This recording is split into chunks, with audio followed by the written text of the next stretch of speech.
네, YTN 라디오 이제는 뉴스 정면 승부 일부 오늘의 주요 뉴스 정리하는 뉴스 인앤아웃으로 시작하겠습니다. 오늘의 주요 뉴스 깔끔하게 정리해드립니다. 김영민 아나운서 나오셨습니다. 안녕하세요. 안녕하세요. 네, 오늘의 주요 뉴스의 의미 또 배경 함께 설명해 드립니다. 이승훈 해설위원 나오셨습니다. 안녕하세요. 네, 안녕하세요. 네. 자, 오늘 첫 번째 전해드릴 소식은 오늘 국회 교섭단체 대표 연설이 이틀째 진행이 되는데 어제 당의 박홍근 원내대표에 이어서 오늘은 주호영 국민의힘 원내대표가 교섭단체 대표 연설을 했습니다. 더불어민주당이 의회 민주주의를 형해화하고 있다 이렇게 비판을 했죠. 네, 그렇습니다. 주호영 원내대표가 대표 연설에서 민주당은 압도적 다수 의석을 차지하자마자 합의제의 핵심 요소들 대부분을 무력화하면서 의회 민주주의를 형해화하고 있다 이렇게 밝혔습니다. 이뿐만 아니라 현재 이재명 민주당 대표가 여러 가지 부정부패 혐의를 받고 있는 건 더불어민주당뿐만 아니라 국회 전체의 위신을 크게 떨어뜨리고 있는 거라면서 자신의 온갖 의혹에 대한 정당한 수사를 정치 탄압이라고 우기고 있다라고 이 대표를 비난하기도 했습니다. 문재인 정권, 전 정권을 겨냥해서 비난을 이어가기도 했는데요. 네. 문재인 정권 5년 전체가 내로남불의 역사였다라면서 문재인 정권은 촛불 민주주의, 공정을 표방하면서 집권했지만 민주주의와도 공정과도 거리가 멀었다라고 또 조국 일가를 민주당과 문재인 정권이 이제 옹호하는 것도 지적을 했습니다. 그러면서 현 정권에서 강조하고 있는 연금, 노동, 교육 3대 개혁에 대해서 강조하기도 했는데요. 주호영 원내대표가 정치개혁에 대해서도 언급을 했죠. 네. 네, 주호영 원내대표는요. 대통령 중심제 그리고 양당 구도 상황에서는 지금 같은 양당 구도 상황에서는 상대 당이 무너져야지 집권이 가능하기 때문에 끊임없이 상대 당을 공격할 수밖에 없다. 그런 말 했습니다. 그러면서 이번 기회에 반드시 고치자고 했지만요. 구체적으로 뭘 좀 어떻게 하자. 여기에 대한 얘기는 많이는 없었어요. 네. 주 대표 특히 안보, 기후, 저출산 지금 우리나라 가지고 있는 위기죠. 이 위기에 대해서 일제강점 그리고 6.25인 제3의 대위기다 이렇게 규정을 하면서 국회는 이런 도전에 성공적으로 맞서야지 국민의 신뢰도를 회복할 거다 그런 말을 했습니다. 그러면서 그런 신뢰 얻기 위해서는 국회의원 윤리강령 실천 필요하다고 하면서요. 그 국회의원 윤리강령이 있는데 이거를 본회의 할 때마다 의무적으로 시작하기 전에 그걸 읽고 시작을 하거나 예. 아니면 국회에 좀 잘 보이는 곳에 게시하는 게 어떠냐 그런 의견도 냈습니다. 결론적으로 주 대표 결론 이랬습니다. 나는 짧지 않은 의정 생활했는데 지금처럼 자괴감, 두려움 있었던 적 없다. 우리 정치 여전히 사류임을 부정하기 어렵다. 나라의 미래가 국회 손에 달려있는 지금 협상과 타협의 정신을 복원해서 법안을 처리하자. 그런 말로 결론을 냈습니다. 예. 우리 정치 여전히 사류다라는 부분에 있어서 많은 분들이 글쎄요 공감을 할 것 같아요. 정치 개혁을 얘기를 했습니다만은 자, 이 실타래처럼 얽혀 있는 전국 어떻게 풀어갈지 근데 거기에 대한 대답은 없는 것 같네요. 자, 계속해서 이번에는 민주당 쪽의 얘기를 좀 살펴보도록 하죠. 민주당이 김건희 여사 특검에 대한 의지를 강하게 내보이고 있습니다. 근데 정의당이 약간 비협조적입니다. 정의당에 대해서 협조를 계속 요청하고 있죠. 네, 그렇습니다. 지금 박홍근 민주당 원내대표가 오늘 원내대책회의에서 재판부는 공소시효가 남은 2차 주가 조작 그러니까 도이치모터스 사건을 말하는 겁니다. 여기에서 김 여사의 계좌가 활용됐다고 확실히 판단했다. 법원은 김 여사의 혐의를 인정한 것과 다름이 없다라고 말을 했고요. 김성환 정책위 의장은 국민들은 이제 이재명 방탄이라는 그 프레임에 대해서 어떤 부담감을 느끼는 것인지 좀 미온적인 태도를 보이고 있습니다. 그래서 이제 민주당은 정의당을 압박하기 위해서 여론전을 더 강화하는 모양새이기도 한데요. 그런데 지금 민주당이 이렇게 정의당의 공조를 필요로 하는 이유가 중요하겠죠. 이 쌍특검 법안을 본회의 패스트트랙에 붙이기 위해서는 지금 정의당의 협조가 굉장히 필수적이어서 그런 거죠. 민주당은 뚜렷한 목표가 있습니다. 이번 2월 임시국회에서요. 말씀하신 두 특검 법안 본회의에서 패스트트랙 신속 처리 안건으로 처리하자 이겁니다. 네. 그런데 이걸 위해서는 지금 찬성표가요. 제적위원회 5분의 3이 필요합니다. 예. 그러니까 적어도 180석이 80표가 필요한 예, 거지요. 그렇죠. 그런데 지금 민주당이 160. 169석입니다. 그러니까 6석을 가진 정의당의 협조는 뭐 반드시 필요하다 이렇게 얘기를 들을 수가 있겠죠.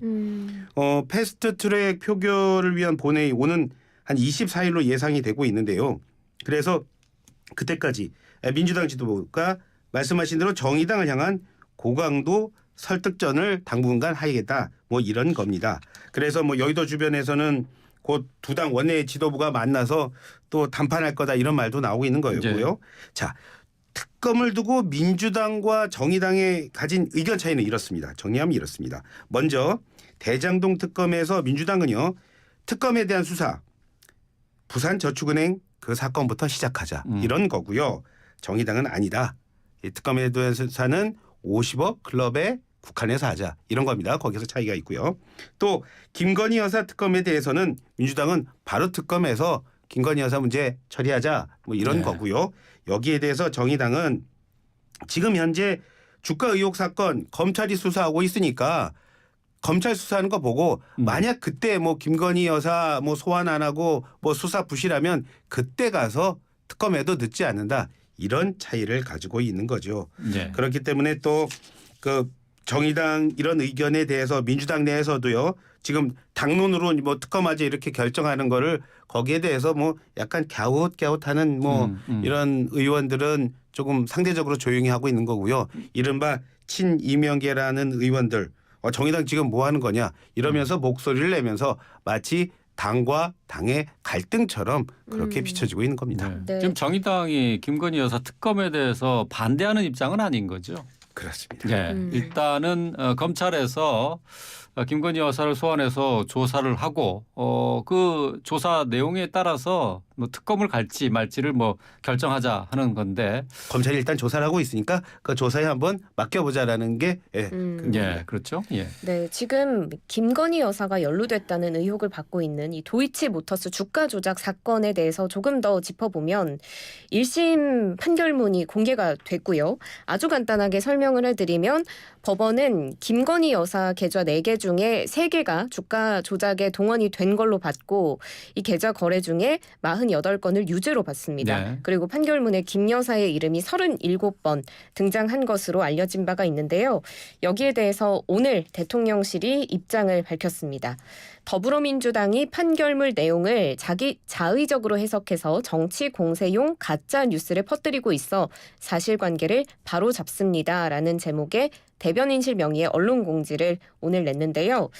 대통령실은 수사와 재판 과정에서 수십 명을 강도 높게 조사했지만 김건희 여사와 주가 조작 관련 연락을 주고받거나 공모했다고 진술한 사람은 단 한 명도 없었다라고 밝혔습니다. 그러면서 민주당이 김건희 여사가 48번 등장한다면서 마치 범죄에 관여한 듯이 거짓 해석을 하고 있지만 48번 모두 권오수 매수 유도군으로 분류돼 있고 차명 계좌도 아니다라고 선을 긋는 모습이었습니다. 그러니까 대통령실은 다시 한번 의혹을 재차 부인한 건데요. 계좌가 활용당했다고 해서 이게 주가 조작에 가담했다고 볼 수는 없다는 입장인 거죠. 대통령실의 얘기를요. 워딩 그대로 조금 더 구체적으로 한번 볼게요. 이런 말 했습니다. 매수를 유도당하거나 계좌가 활용당했다고 해서 주가 조작에 가담한 거로 볼 수 없다. 이렇게 얘기했습니다. 네. 보시면 잘 알겠지만 사동 동사가 아니라 피동 동사를 참 많이 사용을 했습니다. 또 일부 언론이 2차 주가 조작 사건에 48차례나 거래했다고 하는데 그건 부풀리기다. 그리고 많아봐야 한 3일 정도 매수한 건데 그걸 가지고 주가 조작에 관여한 거로 볼 수 없다. 그런 주장도 했습니다. 물론 이런 말은 그 주가 조작꾼 뭐 어떤 사람한테 속아서 1인 매매했다가 계좌 회수했고 그 뒤에 또 뭐 도이치모터스 주식 간헐적으로 뭐 사고 판 거는 맞지만 그렇다고 주가 조작하지 않았다라는 기존의 어떤 뭐 입장 되풀이했다 이렇게 볼 수도 있을 겁니다. 또 그전에 강조해왔던 대로요. 이 사건에 대한 집중 수사는 전임 문재인 정부 시절에 다 한 거 아니냐 이런 얘기도 또 오늘 했고요. 또 그 뭐 민주당이 거짓 의혹 제기, 억지 기소에 대해서 사과는커녕 판결문을 왜곡해서 가짜 뉴스를 퍼뜨리는 것에 대해서 참 유감이다. 그런 말도 또 했습니다. 예.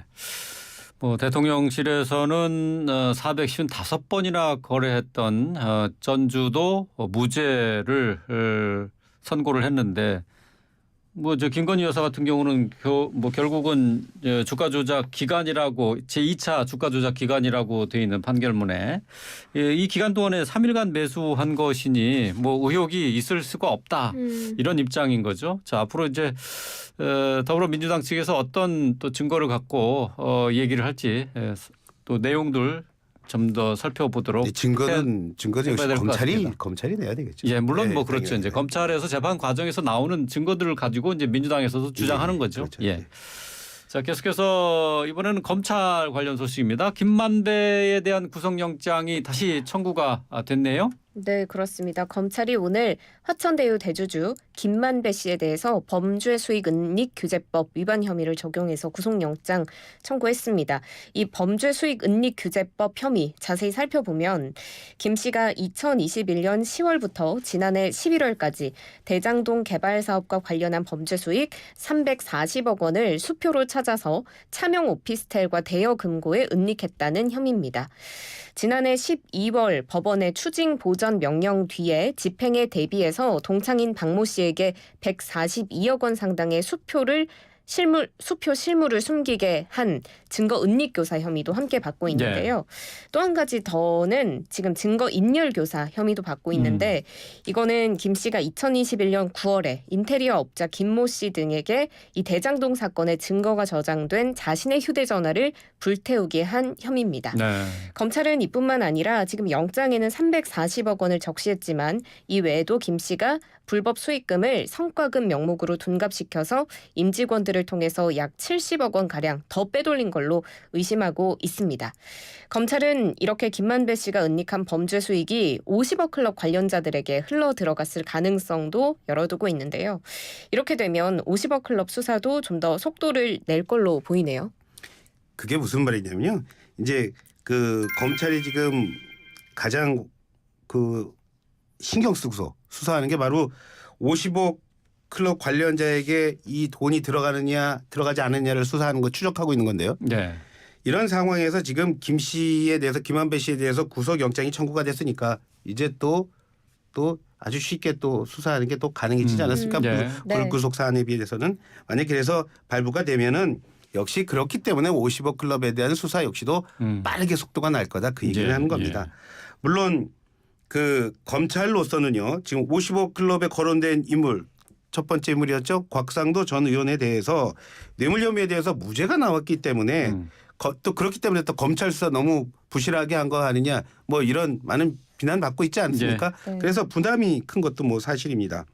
여기에다가 지난 11월 24일로 시계를 돌려보면 그때요. 구속기한이 끝나서 석방이 된 김만배 씨. 자신의 최측근들에 대해서 계속 체포하면서 수사가 이렇게 압박돼 오니까 그때 차 안에서 극단적인 선택한 적이 있습니다. 자 그렇기 때문에 이제 김 씨에 대해서 뭐 더불어민주당 뭐 이재명 대표와의 관련성 계속 수사하고 있죠. 또 얼마큼 뭐 재산 숨겼는지 거기에 대해서 계속 수사하고 있죠. 이런 압박 받으면은 또 그런 돌발 상황 또 뭐 극단적 선택 같은 거 할 수 있으니까 그렇기 때문에 그래서 더더욱 이 구속이 필요하다. 이게 이번에 그 영장 청구에 또 포함이 돼 있다고 하더라고요. 네. 예. 이제 김만배 씨가 구속 영장이 이제 발부가 되면요. 김만배 씨 약 석 달 만에 다시 구치소에 이제 갇히게 되는 겁니다. 예.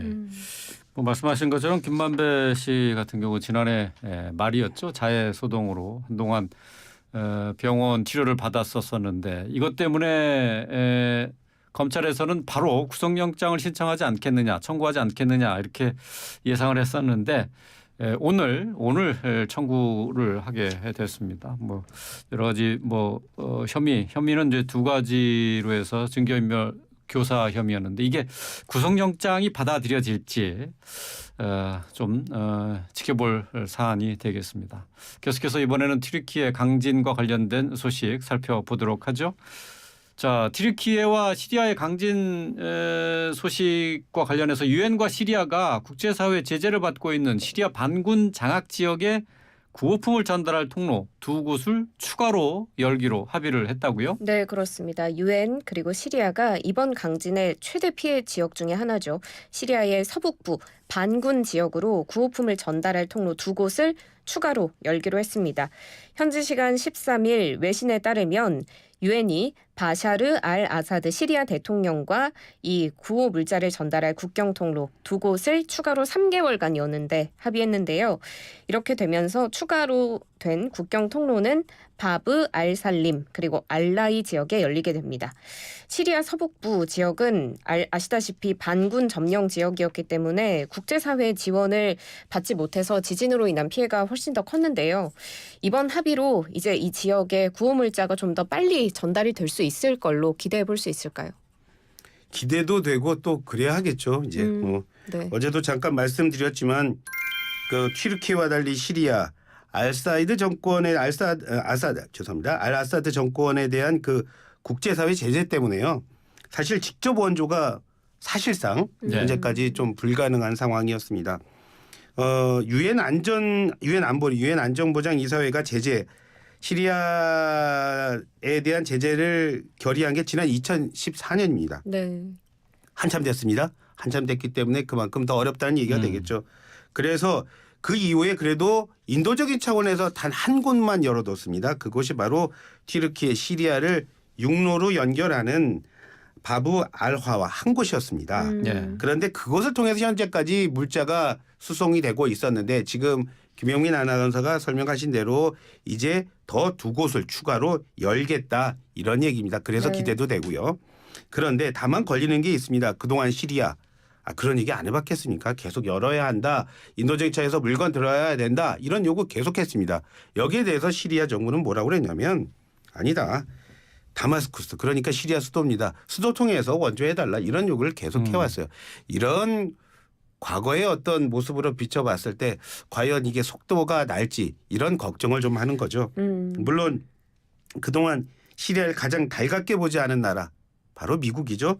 미국 역시도 이번 추가 개방에 대해서 알 아사드 정권이 그래도 약속하는데 뭐 약속에 진지하게 임하고 또 행동으로 보일 온기를 의지가 있다면 시리아 국민들에게도 좋은 일이 될 거다. 이 말은 곧 우리도 좀 더 많이 도와주겠다 이런 얘기가 되겠죠. 그런 얘기로 한 거로 봐서 예상보다 또 시리아가 더 적극적으로 나설 가능성도 없다고는 할 수 없겠습니다. 네. 반가운 소식이 또 있죠. 그 며칠간 사실 아까 말씀드린 그 단 하나의 통로 이것도 또 최근에 며칠 동안 또 막혔습니다. 제대로 운행이 안 되고요. 그런데 그 이게 다시 열리면서 각국을 통한 원조 뭐 쿠르드 뭐 시리아 정부랑 또 쿠르드 반군 사이가 안 좋지 않습니까? 그래서 네. 쿠르드 쪽에서도 들어오는 원조도 들어갔다는 소식이 외신을 통해서 지금 막 들어오고 있습니다. 예. 네, 이런 가운데 우리 국회도 튀르키예와 시리아의 지원을 촉구하는 내용의 결의안을 오늘 의결했는데요. 튀르키예 시리아 지진 피해 희생자 추모 및 복구 지원 촉구 결의안을 재석 229명 중에 찬성 228명, 기권 1명으로 가결했습니다. 튀르키예와 시리아에 대한 긴급 구호 및 피해 복구를 적극적으로 지원하고 또 교민과 유학생, 여행객의 안전 확보에 최선을 다할 것을 촉구하는 내용 등이 포함되어 있고요. 이뿐만 아니라 여야는 국회의원 의원금 객출의 건 이것도 처리했는데요. 네. 의원들의 2월분 일반 수당의 3%를 이 튀르키예와 시리아 지진 피해 희생자들을 위한 후원금으로 내기로 했습니다. 이 국회의원의 월 일반 수당이 690만 7,300원으로 알려져 있습니다. 그렇기 때문에 3%를 내면 의원 한 명당 약 20만 7,210원의 의원금을 내게 될 전망이고요. 단순 계산했을 때 총 기부액 6,200만 원 가량이 될 것으로 보입니다. 그렇군요. 자, 튀르키예 강진으로 계속해서 지금 이제 구조 작업이 진행 중입니다만은 생존자들도 지금 상당히 위협을 받고 있다고 해요. 추위에다가 또 배고픔으로 제대로 구호품이 도착하지 않고 있는 거죠. 계속해서 여러분들의 성원과 또 응원이 필요한 것 같습니다. 자, 한미일 외교 차관이 미국 워싱턴 DC에서 만났네요. 이 회담 소식 살펴볼까요? 네, 그렇습니다. 현지 시간 13일 워싱턴 DC에서 회담을 가졌는데요. 이 자리에서 3국은 한반도의 비핵화 원칙을 재확인했고요. 북한의 증가하는 핵과 미사일 위협에 대응하기 위해서 삼각 공조를 강화하기로 했습니다. 또 이뿐만 아니라 중국이 긴장 고조 행위를 하는 것에 대해서도 한미일이 공조하기로 했는데요. 조현동 외교부 1차관이 우리는 북한의 어떠한 도발에도 단호히 대응하고 북한의 완전한 비핵화를 위해서 노력하기로 했다. 비핵화 없는 평화는 가짜 평화다. 이렇게 강조했습니다. 그러면서 이 북한의 위협에 대응하기 위해서 굳건한 한미 연합 방위 태세를 구축할 거고 또 한미일 안보 협력도 강화하겠다고 밝혔습니다. 그렇지만 한 가지 덧붙인 건 북한과의 대화 가능성은 열려 있다라는 점을 네. 강조했고요. 북한의 인권 문제에 대해서도 우려를 표하기도 했습니다. 우리 측뿐 아니라 미국과 일본 측의 입장도 뉴스인 해주세요. 미국은 우리처럼 차관이 없습니다. 부장관이라는 자리가 네. 있고요. 네. 그리고 또 우리는 외교부라고 하지만 미국은 국무부라고 하죠. 셔먼 국무부 부장관 이런 말 했습니다. 한미일 3국의 관계는 그 어느 때보다도 강력하고 절동 같다. 미국은 3국의 공조로 북한 억제하고 핵을 포기하도록 권고하겠다고 했습니다. 그러면서 북한 대화에 나와라 그 말도 했습니다. 하지만 미국답게요. 중국에 대한 얘기도 하더라고요. 남중국해에서 중국의 안보 저해 행위에 대해서 대응하겠다. 예. 대만 해협 평화 유지를 위해 노력하겠다. 다만 기후변화 등 문제에 있어서는 중국과 공조하는 방안 조금 생각해 보겠다. 이런 얘기했습니다. 네. 일본의 차관은 모리입니다. 모리 차관은 북한이 핵과 미사일 개발 더 하겠다고 한 이상 3국 공조를 통해서 그거 막겠다고 했었고요. 또 일본은 납북자 문제를 들고 나왔어요. 그러면서 한국과 미국 지속적인 관심과 공조가 필요합니다. 이 말 강조했고 네. 또 나오면서 또 기자들 만나서 이런 말 했습니다. 그 문제에 대해서 한국과 미국의 완전한 지지를 얻었다. 이런 말도 했습니다. 두 나라 관심사 우리나라와 조금씩 차이를 보이고 있습니다. 하지만 삼국 차관 공동 성명에선 이런 말 했습니다. 북한의 불법적인 탄도미사일 발사 그리고 연속된 재래식 군사행동을 강력하게 규탄한다면서요. 유엔 회원국들 그리고 안보리 도와라 이런 말 했습니다. 예. 그렇군요. 저 한미일 외교 차관 회담 소식 정리해봤는데요. 북핵 맞서서 삼각공조 강화해야 된다라는 데 합의를 했고 또 북한의 핵 포기를 다시 한번 주문하기도 했습니다. 자, 이번에는 국내에 세입자 지금 전세금 문제로 떼이는 일이 많아가지고 이게 네. 지금 사회 문제가 되고 있는데 관련해서 세입자가 집주인에게 선순위 보증금 정보 이거 말고 또 이제 세금 체납 정보 이게 상당히 중요한데요. 이걸 요구할 수 있도록 이 법적인 조치가 이루어진다고요? 네, 그렇습니다. 지금 깡통 전세 같은 전세 사기 피해가 정말 만연하고 있는데요. 이 피해를 막기 위한 방안이 담긴 주택임대차보호법 개정안 오늘 국무회의를 통과했습니다. 먼저 선순위 보증금 정보 공개 같은 경우에는 지금 현행법상으로는 세입자가 집주인에게 정보 제공 동의를 요구할 수 있는지조차도 불분명하고요. 네. 요구를 하더라도 집주인이 거부하면 그만이라고 합니다. 그래서 이번 개정안에는 세입자가 되려는 사람이 자신보다 먼저 보증금을 받게 될 선순위 보증금 등 임대차 정보를 집주인에게 요청할 수 있는 정보 확인권 이게 신설이 됐고요.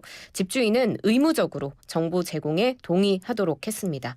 이뿐만 아니라 또 계약 체결 전에 집주인에게 납세 증명서 제시를 요구할 수 있는 규정도 신설했는데요. 집주인은 이 요구를 받으면 납세 증명서를 새로 발급받아서 제시를 해야 하고요. 만약에 집주인이 이 납세 증명서를 보여주지 않는다. 그러면 세입자가 되려는 사람이 직접 과세관청의 체납 사실을 확인할 수 있게 동의를 해줘야 한다고 합니다. 이뿐만 아니라 또 임차권 등기 절차 이것도 더 신속하게 진행될 수 있도록 손봤죠.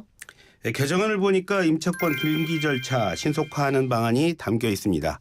조금 복잡합니다. 제가 최선을 다해서 한번 쉽게 한번 설명을 해드릴 텐데 그 임차권 들기 전차를 신속화하겠다는 것은 다른 게 아니라 보증금 반환 청구권을 보호하기 위해서입니다.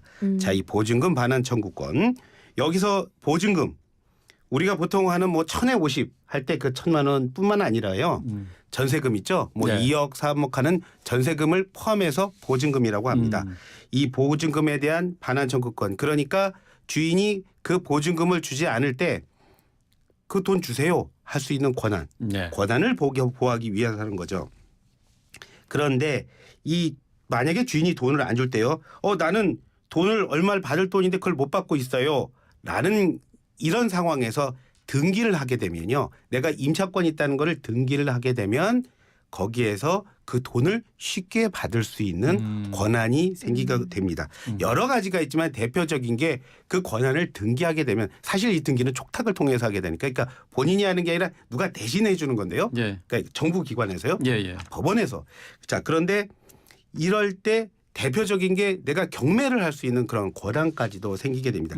그게 여태까지는 복잡했다는데 그거를 빠르게 그러니까 그 임차권 등기라는 걸 빠르게 해서 세입자들을 보호하겠다 예. 그런 겁니다. 또 한 가지는요. 그 임차권 등기 명령할 때 집주인에게 반드시 나 이 결정이 나왔으니까 이거 합니다. 라는 걸 네. 고지라고 하는데 이걸 또 해야 됩니다. 그런데 이제 조금 바꿔서 그 고지 없이도 빠른 상황에서 뭐 급한 상황에서는 할 수 있게 그렇게 조금 바꿔서 여러 가지로 그 이른바 이런 게 있었을 때 이른바 빌라왕 뭐 이런 사건처럼 집주인이 돈 안 줄 때 나는 지금 아직까지 상속이 안 돼서 사람이 죽었는데 아직 상속이 안 돼서 돈을 못 주고 있어요. 이럴 때도 고지 없이도 하고 뭣도 하고 할 수 있는 것들을 하겠다라는 법 개정안을 내놨다는 거죠. 물론 개정안입니다. 그래서 국회를 통과해야 그때부터 할 수 있는 겁니다. 그렇군요. 임차권 등기가 가능해진다. 그러니까 전세금이나 전세 뭐 보증금 같은 거 이것을 언제든지 돌려받을 수 있도록 법적으로 보호를 해준다. 그런 얘기가 지금도 할 수 있는데 그걸 더 빠르게 한다. 절차도 줄이고. 예. 알겠습니다. 자, 뭐 요즘 전세금 사기 임차금 관련해서 사기가 너무 많다라는 소식 때문에 이 두려움이 있어서 전세를 가기보다는 오히려 월세를 선택하는 사람들이 늘고 있다고 하는데요. 이 임차권 등기가 조금 간편해지면은 그런 피해에서 좀 벗어날 수 있지 않을까 기대가 됩니다. 네, 역시 핵심은 뭐 임차권 등기보다도요. 말씀하신 대로 이제 그 전세금 네. 뭐 제대로 받을 수 있는지 이걸 갖다 세입자들이 이렇게 잘 확인할 수 있게 된 첫 번째 방점이 있는 겁니다. 그렇군요. 예. 자, 오늘 주요 뉴스 정리했습니다. 이승훈 해설위원 또 김영민 아나운서와 함께했습니다. 고맙습니다. 고맙습니다. 감사합니다.